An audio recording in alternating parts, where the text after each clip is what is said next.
Saya jelaskan dulu bahwa ada tingkat advance dari facial expression yang disebut Facial Action Coding System atau FACS. Ini adalah sebuah sistem pengkodean wajah manusia berdasarkan otot-otot wajah yang bergerak.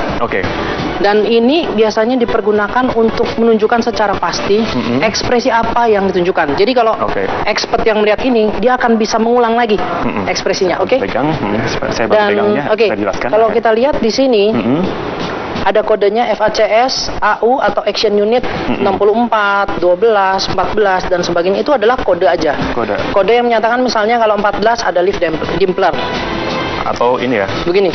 Oh ya, ada perubahan ekspresi di bagian bibir gitu di ujung bibir. Ujung bibir. Kalau kemudian ada lip spot itu kurang lebih bibirnya naik ke atas, bukan naik, tapi terpisah satu yang atas dan bawah, seperti orang tersenyum, nganga gitu ya. Nah, itu biasanya menunjukkan apa itu kalau dia? Kalau digabung, jadi kita nggak bisa satu-satu nih. Kalau digabung, ini menunjukkan dia sedang tersenyum, mikir sambil tersenyum, matanya turun ke bawah, mikir sambil tersenyum. Berarti ada perbedaan antara dua frame ini ya, yang ini antara ini mungkin bisa teman juga bisa lihat juga ini sedikit belum tersenyum, tapi udah mulai semeringah gitu ya. Ini kemudian mulai semeringah gini ya langsung gitu. Berarti memang dalam waktu seperti sepersekian itu bisa berubah seperti itu ya? Bisa. Jadi dalam wawancara unedited Metro TV yang diberikan ke saya, itu saya bisa melihat dari senyum-senyum, kemudian ada ekspresi ini. Jadi konteksnya waktu itu adalah ketika Jessica ditanya apakah menaruh cyanida ke dalam gelas Mirna, secangkir Mirna. Dan dalam kalimat pertama dia menyanggah, tidak masalah. Yang kedua seperti ini. Nah, nanti kita akan tanyakan juga nanti mengenai bagaimana hipotesa Mas waktu awal apakah benar dari menunjukkan ekspresinya. Namun kita sudah dulu sejenak, Mas. Ya, kita tunggu dulu biar penasaran juga pemirsa. Pemirsa tolong terus di Selamat Pagi Indonesia. Siapa pemirsa, kita kembali bersama Mas Handoko. Dari hipotesa yang didapatkan dari hasil juga FACS ini apa, Mas sebenarnya? Tadi sebelum kita masuk ke hipotesa awal, harap diingat bahwa kita selalu menganalisa berdasarkan konteks. Konteks kalimat tadi adalah Jessica mengatakan saya, kemudian ada jeda waktu, geleng kepala, baru mengatakan tidak menaruh apa-apa ke gelas Mirna. Nah, antara saya, jeda kata-kata dan geleng-geleng kepala, saya menemukan ekspresi ini. Berdasarkan hipotesa saya, ini menunjukkan adanya ketidakselarasan antara kata-kata yang diucapkan dengan ekspresi. Ya. Apakah saat itu dia lagi kepikiran hal-hal yang lucu misalnya, atau dia barusan dibecandain, atau mungkin entah apa yang membuat dia lucu, atau memang ya tadi kemungkinan dia berbohong ya. Gitu ya. Jadi selalu ada hipotesa seperti itu. Nah, kenapa saya muncul hipotesa seperti itu? Karena saat itu pertanyaannya tuh sangat straight. Apakah menaruh sesuatu? Dan itu kan sangat membahayakan dia. Ya. Dan kemudian Jessica ini adalah seorang sahabat dekat yang dikangenin, kemudian ketemuan dan sebagainya. Kemudian sahabat dekat yang melihat langsung kronologis kematian sahabatnya. Dan yang ketiga, dia sedang disudutkan. Yang pertanyaan itu tadi. Iya, disudutkan oleh masyarakat. Seakan-akan dia adalah terduga pelakunya. Untuk reaksi dalam menjawab pertanyaan seserius itu, saya menemukan senyum, saya curiga. Berasa itu juga muncul hipotesa awal itu. Tapi kecurigaan saya harus divalidasi lagi oleh tokoh psikiater, oleh investigator dan sebagainya. Tapi ngomong-ngomong soal senyum, maaf boleh nimbrung sebentar nggak? Saya penasaran banget. Jadi tadi Anda mengatakan bahwa ada senyum di tengah-tengah pertanyaan yang membabi buta begitu, yang menyudutkan. Nah, contoh pribadi saya begitu, kalau saya merasa disudutkan, saya akan berusaha setenang mungkin dan akhirnya malah mengeluarkan senyum. Mungkin bukan senyum tapi lebih ke smart gitu ya. Bahasa Inggrisnya seperti menyeringai kecil, menyeringai kecil atau kayak tenang gitu kan, bahwa saya tidak seperti itu gimana? Nah, itu dia. Lain senyum smirk dengan senyum yang ini. Jadi senyum tuh ada 18 senyum sebetulnya. Ada 18 macam jenis senyum. Salah satunya adalah smirk. Mas Handoko, ini kan kalau kita lihat ada konsistensi ya dari awal rekonstruksi, kemudian diwawancarai beberapa media, sampai dengan pada saat penangkapan pun, sampai dengan pada saat pemeriksaan itu konsisten tetap tersenyum, tapi ada yang menyebut bahwa ini sebenarnya Jessica ini memiliki smiley face. Bagaimana jawab itu? untuk menjawab itu sebetulnya yang namanya karakter atau typical smile yang seperti itu, sebagai orang yang memahami cara analisanya, saya tetap bisa melihatnya. Apakah memang senyum itu senyum bahagia, atau kok tadi poker smile, senyumnya pura-pura, ya seperti itu, senyum yang berusaha menjaga ketenangan. Diagnosa Anda senyum Jessica ini senyum apa? Hipotesa awal. Senyum yang ke-19 mungkin? Iya, mungkin ke-19. Saya tidak bisa mengatakan seperti itu karena harus melihat konteks per konteks, foto per foto. Jadi nggak bisa kita bilang generalisasi senyumnya selalu senyum dari luar aja begitu. Satu lagi mungkin Mas Arif, Anda menyatakan bahwa perlu diverifikasi secara psikologi begitu ya. Verifikasi macam apa? Karena tadi juga psikolog dari UI yang juga saksi ahli juga mengatakan memang data-data hasil tes psikologinya belum beliau verifikasi begitu. Salah satunya adalah tes seperti itu, tes verifikasi, kemudian oleh investigator juga ditanyakan di bagian tadi. Contoh pertanyaannya misalnya diulang lagi, kemudian diperdalam misalnya di kata-kata tidak menaruh apa-apa.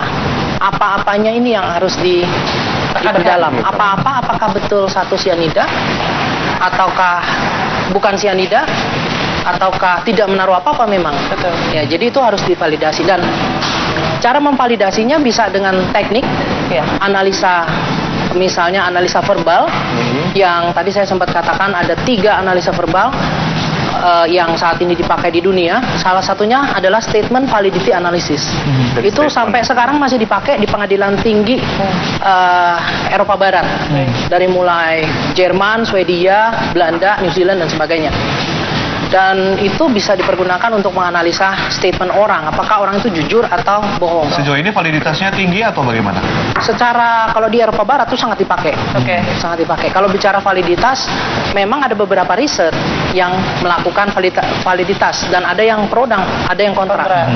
Nah, itu juga saya ingin luruskan bahwa memang lie detector, human lie detector, machine lie detector tidak ada yang 100%. Yang 100% validitas hanya sang pencipta. Yang poligraf misalnya di Amerika itu dipercaya oleh para penegak hukum sekitar 78-80%, tetapi oleh para psikolog mereka sangat anti. Kemudian di Eropa poligraf tidak dipakai. Seperti itu. Ada yang pakai, ada yang enggak, tapi pada umumnya tidak dipakai. Jadi kalau berbicara mesin lie detector tetap ada plus dan minus. Tidak bisa 100%. Harus disertai oleh bukti, oleh sejumlah, ya seperti yang saat ini dilakukan oleh penegak hukum, ada ahli yang diundang. Ahli psikologi, ahli psikiater, ahli semuanya diundang. Berarti kalau untuk proses hukum di Indonesia ini hanya sebagai tambahan data begitu ya?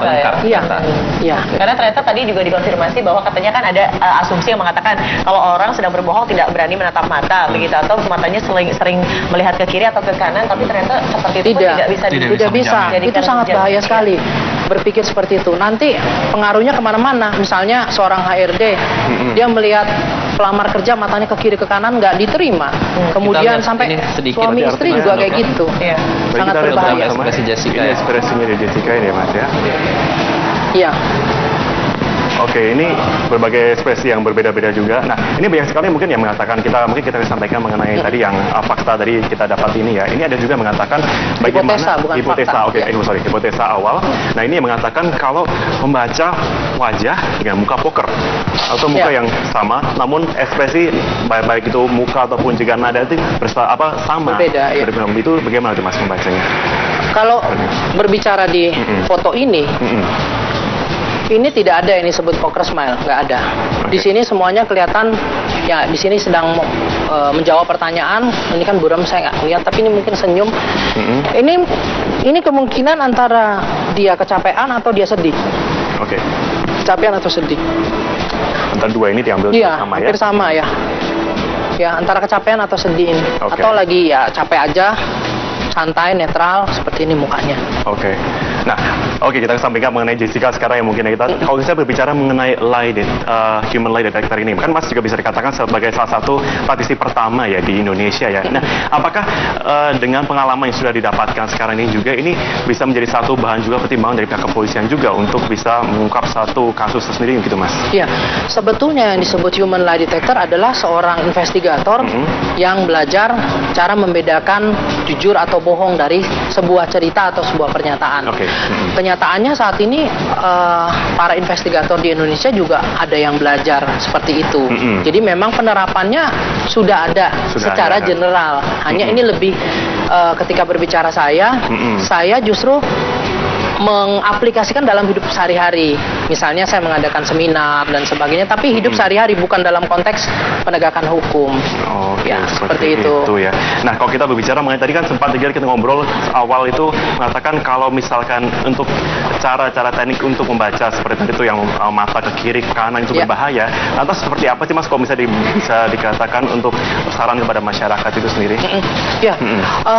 Yang harus kita mungkin kita bisa mengingat satu peribahasa yang menyatakan tidak kenal maka tidak sayang.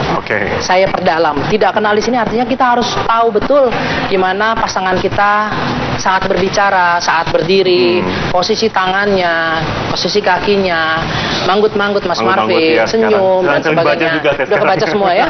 Kemudian pada saat dia marah seperti apa, marah sekali seperti apa. Dan itu kita namakan baseline atau kondisi normal. Normalnya seperti ini. Normalnya seperti ini nih. Ketika dia menyimpang dari kondisi normal, yang misalnya, yang biasanya dia melihat selalu lurus ke depan, kemudian dia ke bawah, atau dia ke kanan, penyimpangan, kita curiga, ada apa di bagian itu? Atau ada apa di kalimat itu? Di sanalah kita akan menggali lebih dalam, hingga sampai kesimpulan, ini jujur atau bohong. Seperti itu. Jadi panjang, nggak bisa langsung mata ke kiri bohong, mata ke kanan waduh nggak bisa, bahaya. Nanti suami istri banyak yang bercerai gara-gara suaminya ke kiri mulu matanya. Padahal ada yang lewat cantik begitu kan, beda cerita. Padahal matanya begitu. Bahaya, nggak bisa seperti itu. Nggak bisa instan langsung tuh nggak bisa. Harus bukan proses, terutama juga tadi itu kayak yang video harus per frame bahkan ya. Itu pun yang saya lakukan. Kalau ditanya, Mas, gimana analisa ekspresi wajah? Saya harus jelas. Oke, menit kesekian, detik kesekian, frame kesekian, ini gambarnya, kemudian kodenya seperti ini, baru kira-kira hipotesanya gini.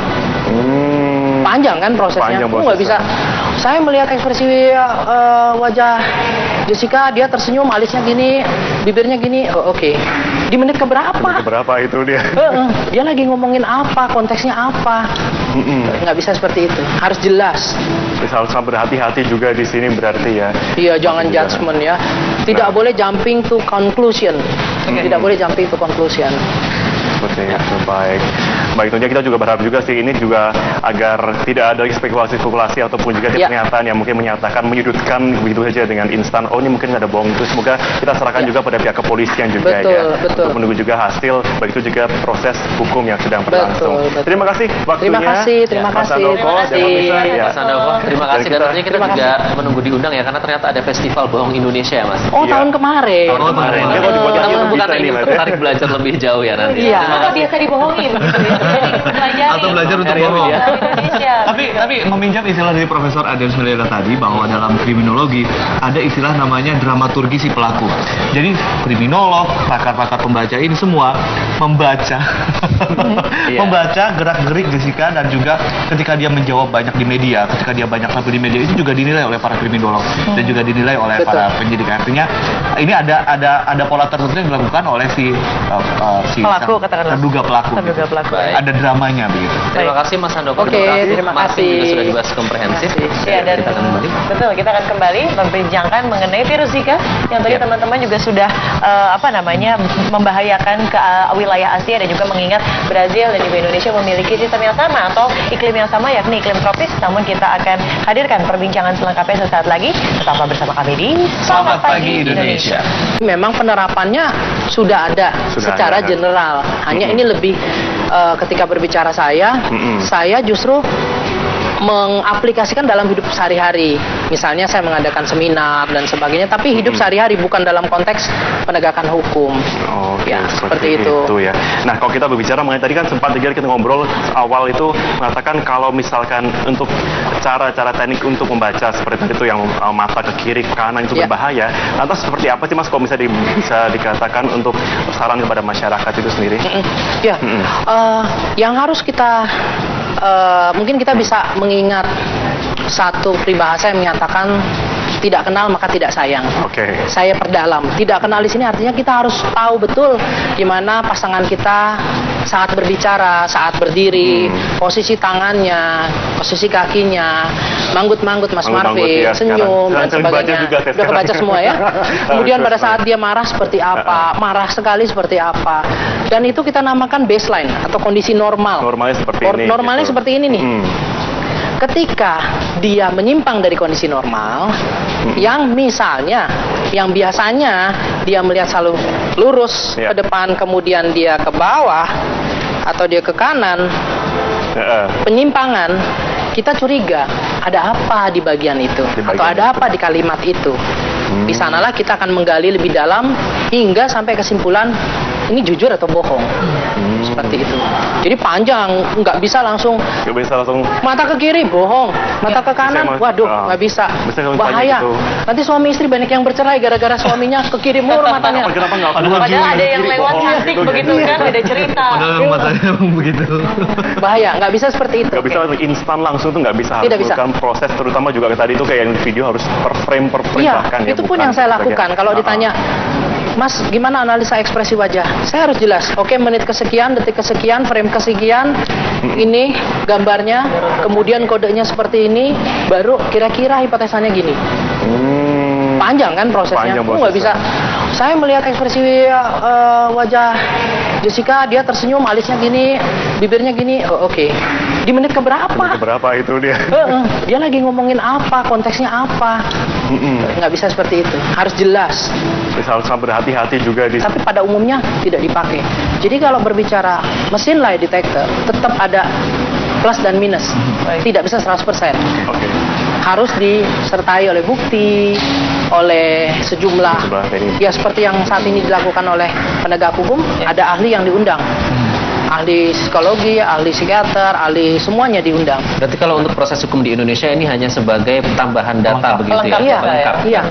Iya. Karena ternyata tadi juga dikonfirmasi bahwa katanya kan ada asumsi yang mengatakan kalau orang sedang berbohong tidak berani menatap mata begitu, atau matanya sering melihat ke kiri atau ke kanan, tapi ternyata seperti itu tidak bisa. Tidak bisa. Itu sangat bahaya sekali berpikir seperti itu. Nanti pengaruhnya kemana-mana. Misalnya seorang HRD, dia melihat pelamar kerja matanya ke kiri ke kanan nggak diterima. Kemudian sampai suami istri juga kayak gitu. Sangat berbahaya. Ini ekspresinya di Jessica ini Mas ya. Iya.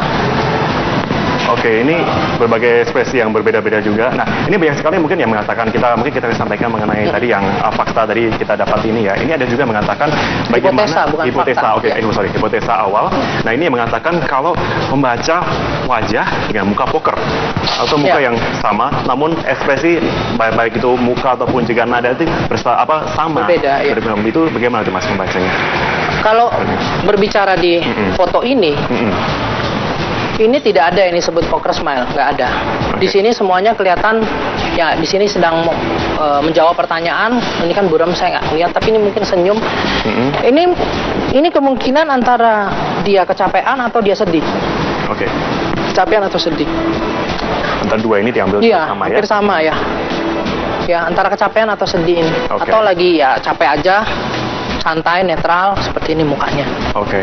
Nah, kita sampaikan mengenai Jessica sekarang yang mungkin kalau kita berbicara mengenai human lie detector ini, kan Mas juga bisa dikatakan sebagai salah satu praktisi pertama ya di Indonesia ya. Nah, apakah dengan pengalaman yang sudah didapatkan sekarang ini juga ini bisa menjadi satu bahan juga pertimbangan dari pihak kepolisian juga untuk bisa mengungkap satu kasus tersendiri gitu Mas? Iya, sebetulnya yang disebut human lie detector adalah seorang investigator yang belajar cara membedakan jujur atau bohong dari sebuah cerita atau sebuah pernyataan.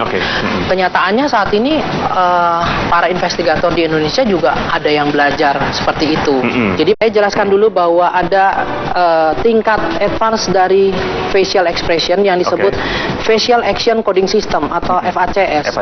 Ini adalah sebuah sistem pengkodean wajah manusia berdasarkan otot-otot wajah yang bergerak.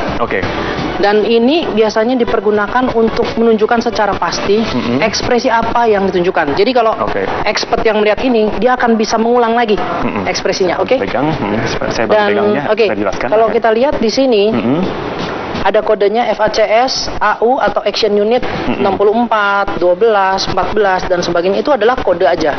Kode yang menyatakan misalnya kalau 14 ada lip dimpler. Atau ini ya? Begini. Oh ya, ada perubahan ekspresi di bagian bibir gitu di ujung ya. Bibir. Ujung bibir.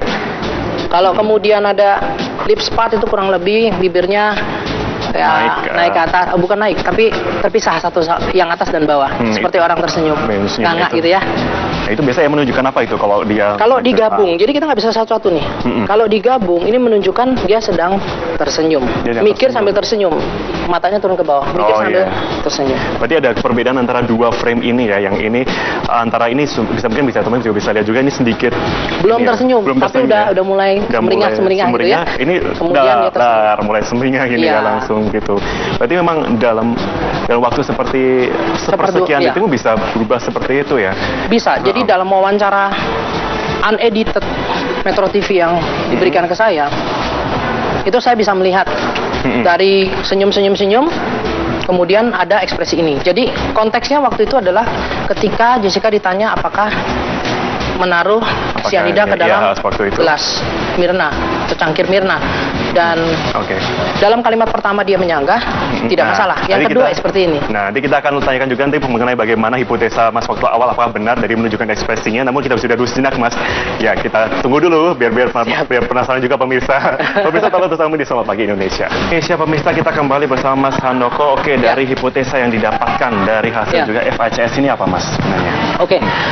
Tadi sebelum kita masuk ke hipotesa awal, harap diingat bahwa kita selalu menganalisa berdasarkan konteks. Konteks kalimat tadi adalah Jessica mengatakan saya, kemudian ada jeda waktu, geleng kepala, baru mengatakan tidak menaruh apa-apa ke tipikal smile yang seperti itu. Sebagai orang yang memahami cara analisanya, saya tetap bisa melihatnya. Apakah memang senyum itu senyum bahagia, atau kok tadi poker smile, senyumnya pura-pura, iya seperti itu, senyum yang berusaha menjaga ketenangan. Diagnosa Anda senyum Jessica ini senyum apa? Hipotesa awal. Senyum yang ke-19 mungkin? Iya mungkin ke-19. Saya tidak bisa mengatakan seperti itu karena harus melihat konteks per konteks, foto per foto. Jadi nggak bisa kita bilang generalisasi senyumnya selalu senyum dari luar aja begitu. Satu lagi mungkin Mas Arif, Anda menyatakan bahwa perlu diverifikasi secara psikologi begitu ya. Verifikasi macam apa? Karena tadi juga psikolog dari UI yang juga saksi ahli juga mengatakan memang data-data hasil tes psikologinya belum beliau verifikasi begitu. Salah satunya adalah tes seperti itu, tes verifikasi, kemudian oleh investigator juga ditanyakan di bagian tadi. Contoh pertanyaannya misalnya diulang lagi, kemudian diperdalam misalnya di kata-kata tidak menaruh apa-apa. Apa-apanya ini yang harus diperdalam. Apa-apa, apakah betul satu sianida, ataukah bukan sianida, ataukah tidak menaruh apa-apa memang. Ya, jadi itu harus divalidasi dan cara memvalidasinya bisa dengan teknik analisa, misalnya analisa verbal yang tadi saya sempat katakan ada 3 analisa verbal yang saat ini dipakai di dunia. Salah satunya adalah statement validity analysis. Itu sampai sekarang masih dipakai di pengadilan tinggi Eropa Barat, dari mulai Jerman, Swedia, Belanda, New Zealand dan sebagainya. Dan itu bisa dipergunakan untuk menganalisa statement orang, apakah orang itu jujur atau bohong. Sejauh ini validitasnya tinggi atau bagaimana? Secara kalau di Eropa Barat itu sangat dipakai, sangat dipakai. Kalau bicara validitas, memang ada beberapa riset yang melakukan validitas dan ada yang pro dan ada yang kontra. Nah, itu juga saya ingin luruskan bahwa memang lie detector, human lie detector, machine lie detector tidak ada yang 100%. Yang 100% validitas hanya sang pencipta. Yang poligraf misalnya di Amerika itu dipercaya oleh para penegak hukum sekitar 78-80%. Tetapi oleh para psikolog mereka sangat anti. Kemudian di Eropa poligraf tidak dipakai. Seperti itu. Ada yang pakai, ada yang nggak, gelas Mirna. Nah, antara saya jeda kata-kata dan geleng-geleng kepala, saya menemukan ekspresi ini. Berdasarkan hipotesa saya, ini menunjukkan adanya ketidakselarasan antara kata-kata yang diucapkan dengan ekspresi. Ya. Apakah saat itu dia lagi kepikiran hal-hal yang lucu misalnya, atau dia barusan dibecandain, atau mungkin entah apa yang membuat dia lucu, atau memang ya tadi kemungkinan dia berbohong. Ya. Gitu ya. Okay. Jadi selalu ada hipotesa seperti itu. Nah, kenapa saya muncul hipotesa seperti itu? Karena saat itu pertanyaannya tuh sangat straight. Apakah menaruh sesuatu? Dan itu kan sangat membahayakan dia. Iya. Ya. Dan kemudian Jessica ini adalah seorang sahabat dekat yang dikangenin, kemudian ketemuan dan sebagainya. Kemudian sahabat dekat yang melihat langsung kronologis kematian sahabatnya. Betul. Dan yang ketiga, dia sedang disudutkan. Yang pertanyaan itu tadi. Iya, disudutkan oleh masyarakat. Seakan-akan dia adalah terduga pelakunya. Untuk reaksi dalam menjawab pertanyaan seserius itu, saya menemukan senyum. Saya curiga. Berasa itu juga muncul di hipotesa awal itu. Tapi kecurigaan saya harus divalidasi lagi oleh tokoh psikiater, oleh investigator dan sebagainya. Tapi ngomong-ngomong soal senyum, maaf boleh nimbrung sebentar nggak? Saya penasaran banget. Jadi tadi Anda mengatakan bahwa ada senyum di tengah-tengah pertanyaan yang membabi buta begitu, yang menyudutkan. Nah, contoh pribadi saya begitu, kalau saya merasa disudutkan, saya akan berusaha setenang mungkin dan akhirnya malah mengeluarkan senyum. Mungkin bukan senyum tapi lebih ke smart gitu ya. Bahasa Inggrisnya seperti menyeringai kecil, menyeringai kecil untuk kayak tenang gitu kan, bahwa saya tidak seperti itu gimana? Nah itu dia. Lain senyum smirk dengan senyum yang ini. Ya. Jadi senyum tuh ada 18 senyum sebetulnya. Ada 18 macam jenis senyum. Salah satunya adalah smirk. Ya, Mas Handoko, ini kan kalau kita lihat ada konsistensi ya dari awal rekonstruksi, kemudian diwawancarai beberapa media, sampai dengan pada saat penangkapan pun, sampai dengan pada saat pemeriksaan itu konsisten tetap tersenyum, tapi ada yang menyebut bahwa ini sebenarnya Jessica ini memiliki smiley face. Bagaimana menjawab itu? Untuk menjawab itu sebetulnya yang namanya karakter